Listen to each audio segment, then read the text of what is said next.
अब मुझे विक्रमादित्य जी के पास जाना है। विक्रमादित्य जी, बहुत सीधा सवाल है कि आप लोग क्या इस मामले को लेकर निष्पक्ष जांच चाहते हैं, या आपने मान लिया है कि ठीक है, अगर कोई शिकायत हुई है तो अपराधी है ही, उसको सीधा पकड़ के जेल में डालो?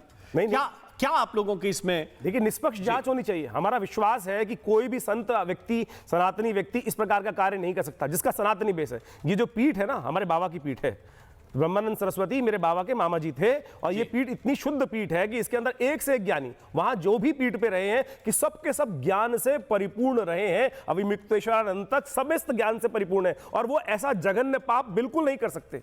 और मैं सरकार भी इसको स्वीकार कर रही है, इसीलिए सरकार ने कोई मुकदमा दर्ज नहीं किया। लेकिन आज जो एलिगेशन लगी है, सनातन की पद्धति है, अग्नि परीक्षा देने की स्थिति हमारे यहां रही है। मैं कह रहा हूं, अभिमुक्तेश्वरानंद जी को इस वक्त सबसे बड़ा श्रेष्ठ कार्य पूरे समाज के समक्ष एक उदाहरण उपस्थित करना चाहिए कि वो उस पद से हटकर ये पूरी जांच देखें और उसके बाद निर्विवादित रूप में पुनः पट्टाभिषेक कराकर भारत समाज के समक्ष एक उदाहरण उपस्थित करें कि ये कार्य बिल्कुल बड़े नेताओं के खिलाफ, सबसे बड़े सनातन के इस वक्त जो आघात है, जो सनातन में बहरूपिया बने बैठे हैं, उनको आघात के रूप में आघात करने के तैयार। ये क्या बात हुई?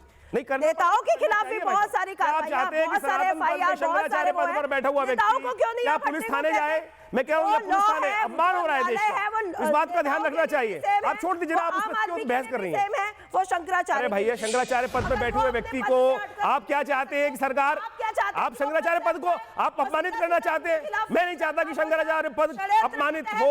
भारत का आप क्या चाहते हैं कि उनको बिल्कुल दबा दिया जाए? अरे जो सही है वो अपने पद पर बैठ के भी तो सही अपने आप को दोषी को रखेगा। आप क्या बात कर रहे हैं? ऐसा उदाहरण उपस्थित किया है कि जो आप सही है तो आप किसी पद पर है, क्या गवर्नमेंट जॉब में, क्या बड़े-बड़े नेता, क्या अपने पद से हटकर अपने आप को वो करवाते हैं, उस तक से निकल कर बाहर आकर सोना जो है वो अग्नि से तप कर निखर कर जो बन जाएगा वो वास्तविक तौर पर गलत है। नीतिशा मल्होत्रा, न्यायालय से बोलना चाहिए कि हम मांग करते हैं। नीतिशा मल्होत्रा, षड्यंत्र रच दिया तो किसने रच दिया और क्यों रच दिया?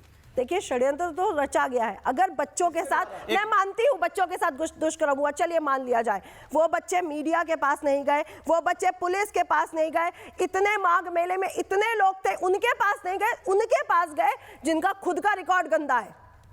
क्वेश्चन है, आप बताइए, वो बच्चे उन्हीं के पास जा रहे हैं, वो पुलिस के पास नहीं जा रहे हैं, वो लॉयर के पास नहीं जा रहे, उनको दबाया जा रहा है। आशुतोष ब्रह्मचारी की क्या दुश्मनी है इनसे? अरे आशुतोष ब्रह्मचारी के खुद के रिकॉर्ड देखिए नहीं तो क्या दुश्मनी अभिमुक्तेश्वरानंद से बताएं? दुश्मनी होगी, कोई दिक्कत है? कुछ तो सत्ता से मिल रहा है, आप बताइए ना, कुछ तो कहीं से मिल रहा है। आप कह रहे सरकार ने करा दिया, ये षड्यंत्र रचा गया। आप यही बोल रहे हैं ना, सरकार ने करा दिया? सरकार को करा रही है। मैं सरकार को नहीं करा रही, पालिका का मुद्दे को सरकार पर डाल रही है। ये पहले बिल्कुल गलत बात है। सरकार के साथ उनका विवाद, बाद में ये ऐसे केसेस खुलना, पहले क्यों नहीं खुले? उनके शिष्य सरकार का इसमें बाहर भी कोई मतलब नहीं है, यह न्यायपालिका का मुद्दा है। बाहर निकला, पहले गुरुकुल के किसी बच्चे ने क्यों नहीं दर्ज कराई कोई भी? ये तो वही कहानी हो गई ना। फिर आसाराम वाले प्रकरण में तो इतने साल से वो कथा सुनाते ही चले आ रहे थे, उसी बच्ची ने क्यों कराया? यही तो पूछा जाता है सवाल, उसी बच्ची ने क्यों कराया? वो तो झूठा है, वो फर्जी है, नहीं कर सकते क्या? आसाराम वाले प्रकरण को नहीं तो ये आप किसी 14 साल के बच्चे से आप ये अपेक्षा कर रहे हैं वो जाए मीडिया को बुला ले कि कौन से मीडिया वाले का नंबर है उसके पास जाए, जो उनके जो ऐसे वो लेकर के बैठे हैं जिनके ऊपर खुद। मैं ये कह रहा हूँ कि अगर कोई बच्चा नाबालिग है, कोई बच्चा यदि नाबालिग है, राज मिश्रा कुछ कहना चाह रहे हैं, यदि कोई बच्चा नाबालिग है तो वो किसी ना किसी के थ्रू जाएगा, किसी ना किसी के थ्रू जाएगा। ये आपका विषय हो सकता है कि आशुतोष ब्रह्मचारी का ट्रैक रिकॉर्ड क्लीन नहीं है, ये आपका सवाल हो सकता है, ये सवाल वाजिब हो सकता है। लेकिन फिर सवाल ये है, तो क्या रामभद्राचार्य को पकड़ लेंगे उनके एवज में? कि भाई राममोहन शर्मा जी एक चीज, राज मिश्रा जी, ओके, राज मिश्रा जी रिस्पॉन्ड कर रहे हैं, 1 सेकंड। राज मिश्रा जी, राममोहन शर्मा जी एक चीज ध्यान दीजिएगा, मेरा सबसे ये प्रश्न है, अभी शायद 1 महीने भी नहीं हुआ, माघ मेले का समय है, जब ये कहा गया कि बच्चे जो बटुक हैं वो पुलिस से लड़ गए, किसके लिए? अभिमुक्तेश्वरानंद के लिए कि नहीं जिनको स्नान करने दिया जाए। उन्होंने अपनी चोटी खिंचवाई, उन्होंने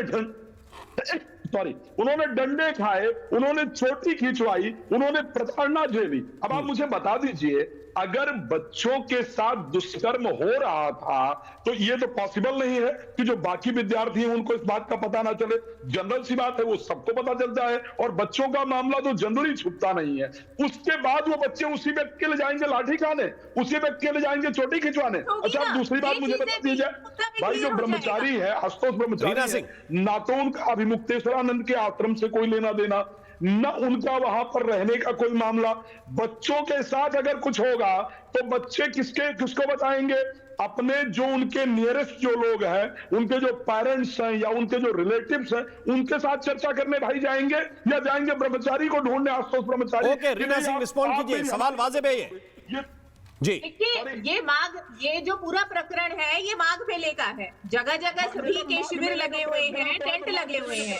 अगर कोई भी पीड़ित, अब आप ये देखिए, अब सुनिए राज भाई, सुनिए, देखिए आपका पॉइंट है, जवाब वो दे रही हैं, सुनिए। एक मिनट, बात सीडी कैसे बन गई भाई? वीडियो रिकॉर्डिंग और सीडी कैसे हो गई? क्या वहां पर आपने कैमरामैन बिठा रखा था? ये ऐसा होगा और रात में जाकर के वीडियो रिकॉर्डिंग करना, ये षड्यंत्र नहीं तो क्या है?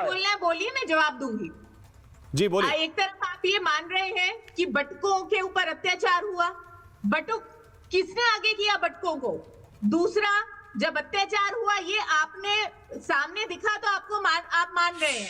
वही बटुक अगर आकर के ये कह रही हैं कि हमारे साथ शोषण हुआ है तो आपको आपत्ति हो रही है। एक बात बताइए, क्यों आपत्ति हो रही है आपसे? बटुकों का तो शोषण हुआ है ना, बटुकों का सामने उन पे अत्याचार हुआ, वो आपको एक्सेप्टेबल है। पर अगर वही बटुक आकर के कहेगा कि हमारे साथ शोषण हुआ है, वहाँ पे आपकी ईगो हर्ट हो जाती है। और दूसरा, कोई भी पार्टी, कोई भी संघ देश के कानून संविधान से बढ़कर के नहीं है। ये कानून ने जो एफआईआर हुई है, अगर अभिमुक्तेश्वरानंद दोषी पाया जाए तो सम्मान करना चाहिए। ये इन्वेस्टिगेशन का विषय है, ये विवेचना का जांच का विषय है।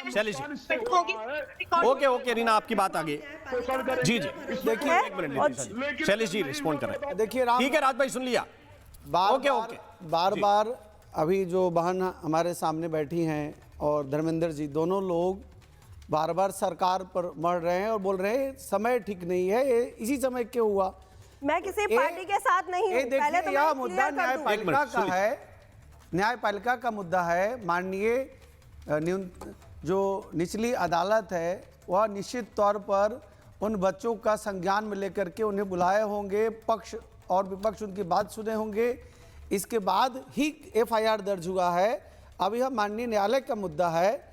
अब दोनों तरफ से गवाही होगी, दोनों तरफ से वो दो बच्चों ने उन्हीं को जाकर के ढूंढा और उनके पास कोई ऑप्शन ही नहीं था, उनके अपने थे ही नहीं, गुरुकुल में और लोग ही नहीं थे, वो भागे और सीधा उनके पास पहुंचे। सुन लीजिए, मैं तो यह प्रार्थना करता हूँ उनकी हेल्प कि जो पद है नहीं हो रहा था, आप ये कहना चाहते हैं जो कोई मीडिया वाला उनके घर का कोई भी, सुन लीजिए, पुलिस उनकी, आप सरकार को कटघरे में खड़ा कर रही हैं क्योंकि आप ब्रह्मचारी जी के पास, आप समाजवादी पार्टी की प्रवक्ता मत बनिए। आप बिल्कुल समाजवादी पार्टी की प्रवक्ता की तरह बात कर रही है। आरोप लगा रहे हैं। बिल्कुल मैं किसी भी पार्टी की प्रवक्ता कभी नहीं हूँ, प्रवक्ता की तरह नहीं, मैंने ये आप गलत आरोप लगा रहे हैं। यह न्यायिक मुद्दा है, न्याय अपना काम करेगा।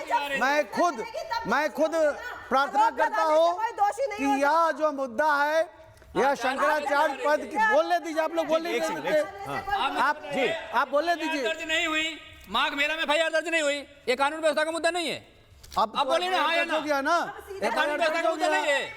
आचार्य जी बताइए ना। देखिए, आचार्य एफआईआर नहीं हो रही है, यह न्यायिक मुद्दा है। एफआईआर नहीं हो रही है, शंकराचार्य स्नान नहीं कर पा रहे हैं, शंकराचार्य स्नान नहीं कर पा रहे हैं। 420 की एफआईआर हटवा देते आप तो। और आप दम तक खड़ी रहूंगी बिना किसी पार्टी के।